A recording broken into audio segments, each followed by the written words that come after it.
All right, we're looking at fractions, converting a fraction to a decimal and a percent.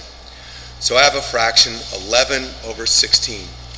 So my first step in this process is I need to convert this 11/16 into a decimal. Students have a difficult time remembering that the numerator goes inside the division house and the denominator goes outside. So my little helpful tool is I say, hey, there's a cloud. That cloud rains on the top of that fraction. And then I draw a division house. And the number, the numerator, the 11, wants to go inside. And the denominator wants to go outside to get some fresh air. The numerator, the 11, wants to go in and get out of the rain. The denominator wants to go out and play in the rain. All right, so my next step is 16. I asked, does 16 go into 11? And it does not. So I'm going to write a 0 over that second digit and put a decimal, and then I'm going to add a 0. Now, 16 goes into 110. That's my next question. So I could estimate this by saying, that's almost 20. So 20, 40, 60, 80, 100. It goes in at least 5 times, maybe 6. So I can go over here and I can check that. Let's take 6 times 6 is 36. 6 times 1 is 6, 7, 8, 9. 96. So let's try that. I got 6 times 6 is 36. And then I got 6 times 1 is 6, 7, 8, 9. So I do my subtraction. I can't subtract 6 from 0, so I got to borrow from this 1 and make that a 0. And then this becomes 10.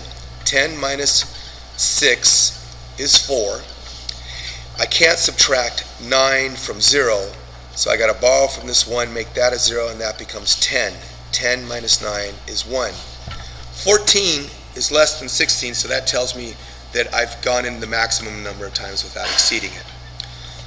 I want to go out at least 3 decimal places. I'm going to add a 0. I bring it down, and I estimate, okay, 16 goes into 140.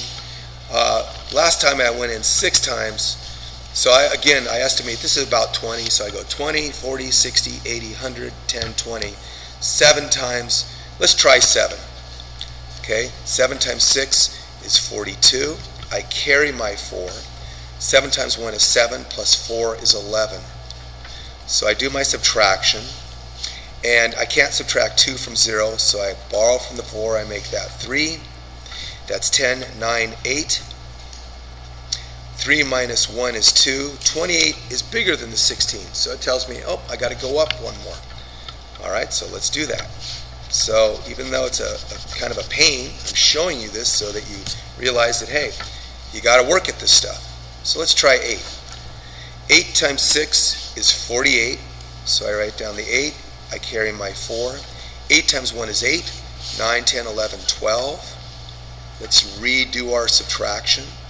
I can't take 8 from 0, so I got to borrow from the 4, make that a 3, put a 1, so I have 2 left over. 3 minus 2 is 1. 12 is less than 16, so we're good.